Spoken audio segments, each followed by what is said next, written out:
आजकल देखा यह जा रहा है कि कुछ टीवी चैनल्स रोज शाम में हिंदू मुस्लिम मंदिर मस्जिद, आखिर इनका मंसूबा क्या है? वो ये क्या? बौद्धिक आतंकवादी लोग हैं, वो इंटेलेक्चुअल टेररिस्ट हैं, वो पढ़े लिखे ऐसे लोग हैं जो आतंकवादी से ज्यादा खतरनाक काम कर रहे हैं। टीवी पर बैठ के दिन रात 5 बजे से लेके रात को 10-11 बजे तक सिर्फ आप हिंदू मुसलमान करते रहते हैं। दो मुर्गा बैठ के लड़ाते रहते हैं, इधर से फिर उधर से, फिर एक पाकिस्तानी को आप पकड़ लाएंगे। कहां लिखा हुआ है? किस कब कब से ये शुरू हुआ पाकिस्तान के आदमी को डिबेट में बैठाना? ये कब से शुरू हुआ? ये मोदी जी के राज में शुरू हुआ। क्यों? क्योंकि इससे भावनाएं भड़काई जा सकें। एक पाकिस्तानी को आप उधर से बैठा लेते हैं, वो चिल्लाता रहता है, फिर इधर से आप 2-3, एक आरएसएस वाला बैठ जाता है, एक बीजेपी वाला बैठ जाता है, 2-3 मौलाना बैठ जाते हैं, वो भी कुछ इसी तरह की बातें करते हैं। फिर एक एंकर होता है जो खुद भाजपाई मानसिकता से ग्रसित है। तो सब मिलकर समाज का माहौल खराब कर रहे हैं। ये तो बहुत बड़ा अपराध कर रहे हैं। लेकिन इस पर रोक लगाने का तरीका क्या है? आज की तारीख में हर आदमी सोशल मीडिया से जुड़ा हुआ है। हर आदमी सही जानकारी 3 मिनट के अंदर पा सकता है। कोई भी ऐसी भड़काने वाली बातें हो, मैं ये अपील करूंगा देश के लोगों से कि आप उसका काउंटर करके अपने छोटे छोटे वीडियो बना के आप डालिए कि भाई ये गलत बातें, हम इसका समर्थन नहीं करते। वो चाहे हिंदुओं के खिलाफ हो, वो चाहे मुसलमानों के खिलाफ हो।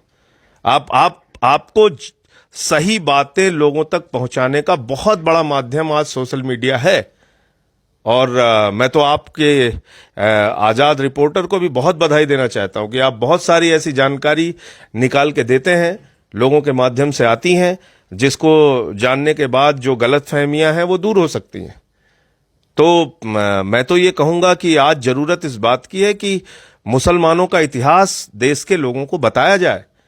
हिंदू भाइयों को बुला के बैठाल के, और मुस्लिम्स का क्या योगदान रहा है इस देश की आजादी के आंदोलन में या उसके पहले, ये हिस्ट्री समझाई जाए, बताई जाए, तो उनके दिमाग से गलतफहमी दूर होगी।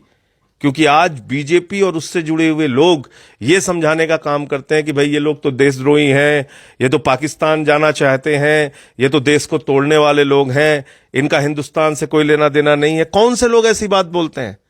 वो लोग बोलते हैं।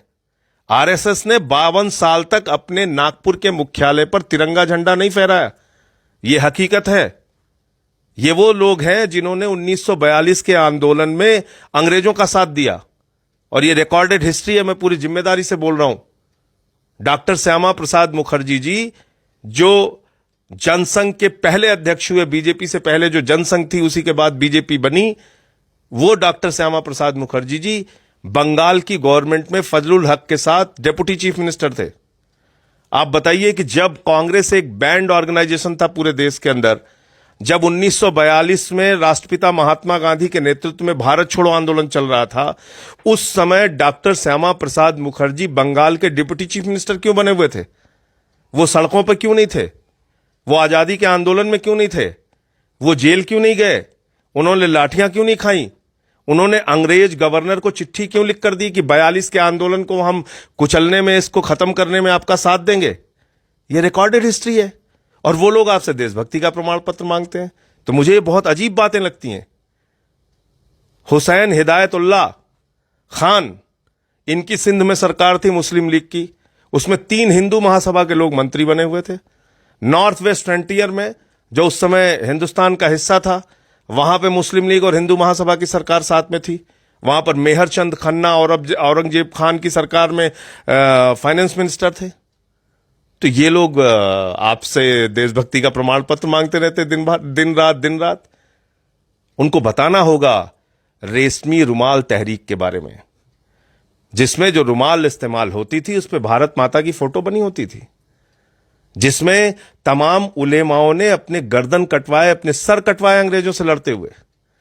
1857 की हिस्ट्री बतानी होगी, बहादुर शाह जफर की हिस्ट्री बतानी होगी, अशफाक उल्लाह खान की हिस्ट्री बतानी होगी, जो कहते हैं कि हमारे धर्म में दूसरे जन्म की मान्यता तो नहीं है, लेकिन अगर खुदा मिला तो उससे मैं कहूंगा कि मैं भारत माता को आजाद किए बगैर इस धरती से जा रहा हूं, मुझे दूसरा जन्म देना, इस देश के अंदर ही देना, और मैं अपने देश के लिए आजादी के लिए लड़ाई लड़ सकूं। ये थे अशफाकुल्लाह।